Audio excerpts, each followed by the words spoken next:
So another good Wednesday to everyone here in this ongoing Easter season. It's so good. We're continuing this theme of being on the road, and here we are at one of our places where we spend a lot of time with different groups and during hymns and men's meetings and youth meetings, and here in our community at one of the restaurants. We think about one of the Easter stories of Jesus eating with his followers, and in kind of a place, not a restaurant, but a place where he cooked and provided a meal as well. So if you'd like to follow along, we're in John chapter 21, and we'll begin. So after these things, Jesus showed himself again to the disciples by the Sea of Tiberias, and he showed himself in this way.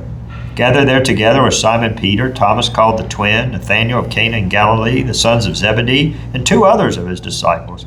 Simon Peter said to them, "I'm going fishing." They said to him, "We'll go with you." They went out and got into the boat, but that night they caught nothing. Just after daybreak, Jesus stood on the beach, but the disciples did not know that it was Jesus. Jesus said to them, "Children, you have no fish, have you?" They answered him, "No." He said to them, "Cast the net to the right side of the boat, and you will find some." So they cast it, and now they were not able to haul it in because there were so many fish. That disciple whom Jesus loved said to Peter, "Is this the Lord?" When Simon Peter heard that it was the Lord, he put on his garment, for he had taken it off, and jumped into the sea. But the other disciples came in the boat, dragging the net full of fish, for they were not far from the land, only about 100 yards off. When they had gone ashore, they saw a charcoal fire there, with fish on it and bread. Jesus said to them, "Bring some of the fish that you have just caught." So Simon Peter went aboard and hauled the net ashore, full of large fish, 153 of them. And though there were so many, the net was not torn. Jesus said to them, "Come and have breakfast." Now none of the disciples dared to ask him, "Who are you?" because they knew it was the Lord. Jesus came and took the bread and gave it to them, and did the same with the fish. Now, this was now the third time that Jesus appeared to the disciples after he was raised from the dead. So an awesome story of one of Jesus' resurrection appearances after Easter Sunday, an encounter with his disciples when they decided they didn't know what else to do, so they were just going to go fishing. So it turned out to be something they didn't anticipate. Anything caught your attention or spoke to you? Really? I love the simplicity of Jesus's invitation to just come have breakfast. In the disciples, they don't want to ask who it is. They know it's Jesus, but oh my goodness. And, they're still grappling with the amazingness of the resurrection, and that Jesus has such a simple invitation to them. And I think about, even our sacraments, right? In the church, that you have water in baptism, and then, the grapes and the wheat in communion, that there's these plain earthly elements, and yet God does such holy things through them. And so I think about Jesus, there's this magnificent catch of the fish, and then he invites them to just come have breakfast. Just a simple meeting, and yet through that, Jesus is able to share such love and grace. And it makes me think about in our lives kind of the small ways that God's love shows up, that we can just, move on past, and yet it's the grace is there. And I keep thinking too, the fish, right? Mm-hmm. The whole fact that they were fishing, and how did Jesus get some of those disciples? By the fish. Mm-hmm. And the fact that they weren't getting fish, and they got a lot of fish, and now here he is again, there's a lot of fish, and there, it's just that whole 360 kind of thing, maybe, or kind of full circle moment. Full circle, yeah. The abundance in it, yeah. Mm-hmm. Thinking about number one, somebody that they counted they knew it was exactly 153. But they weren't small fish; they were big. They were large fish. Yeah. So they had a really good catch of large fish, and so that's pretty amazing. But it made me think. We were in another Bible study. We were talking at the end of this story later, more at the very end. Jesus is going to talk with Simon Peter, give him a chance to tell him he loves him 3 times because he denied him 3 times. And then at the very end, the last word Jesus said, "Follow me." And in the study, we were thinking about, wow, what went through Simon Peter's mind when he heard Jesus repeat the same two words that started this whole thing 3 years earlier, when he was back at his fishing boats, his family fishing boats, and for the first time heard Jesus say, "Follow me"? Could he have imagined what the next 3 years would be like, and the whole cross, and now Jesus is raised and all that? And so I was thinking today, it struck me for the first time, it mentions he's handing them the fish and the bread.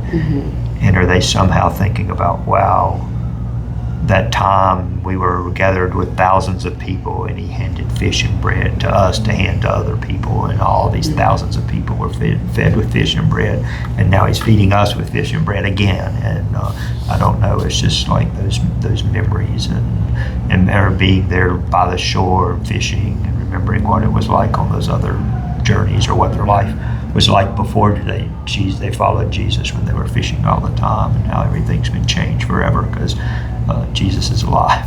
So all that's bouncing around in my head as we read today. Thinking about that invitation to follow me that comes later, but it's like as they're pulling in the fish, like I think it's Simon Peter jumps into the water. And when I heard that, I think about like the times where we like feel like we jump fully into God's call, and the times where we want to sit on the boat for a minute and think about it, and just what calls us and what can kind of call us in that way to just jump in the water. I think the word that keeps coming to my head is abundance. You know, they're saying there's nothing. It's like, no, try again. You know, and suddenly there's 153 large fish, and there's abundance of what we need to keep us going and to sustain us. And I heard this talk about the fish, and even though there's 153 big fish, the nets didn't break. And I was thinking about that with our Lenten emphasis a little bit about our burdens and carrying our burdens to Jesus, and we can carry a lot of heavy stuff, and even being involved in ministry, carrying like there's a lot going on, but the nets didn't break. You know, the whatever it is that God provides for us through the Spirit and through the presence of the risen Christ, that when things seem overwhelming, even in a good way, just because there's so much, that the nets will not break. The nets did not break, and that spoke to me a little bit today. Yeah, I liked that part too. It reminds me that God doesn't, like, that it's not, the abundance is not meant to cause harm or destruction. Right. Like even in catching this like huge abundance, the nets didn't break. Like, because if they had broken, right, this would impede their livelihood later as they try to catch more fish. But yeah, that like even though there's the abundance, there's no harm there.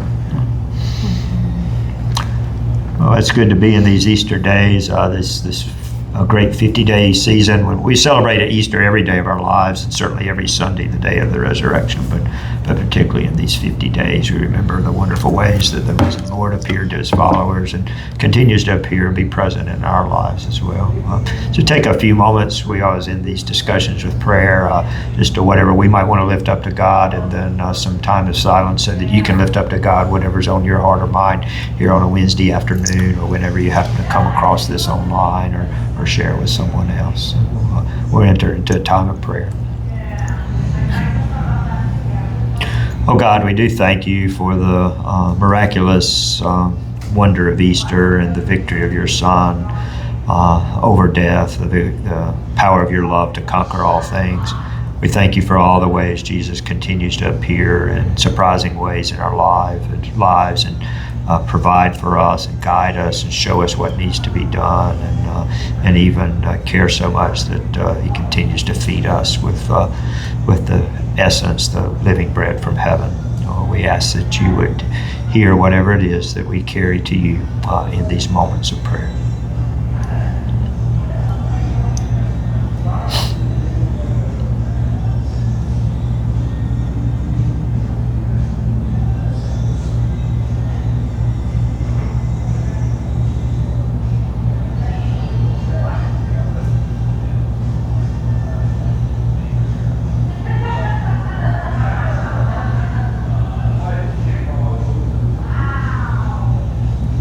We'll pray together as Jesus taught us.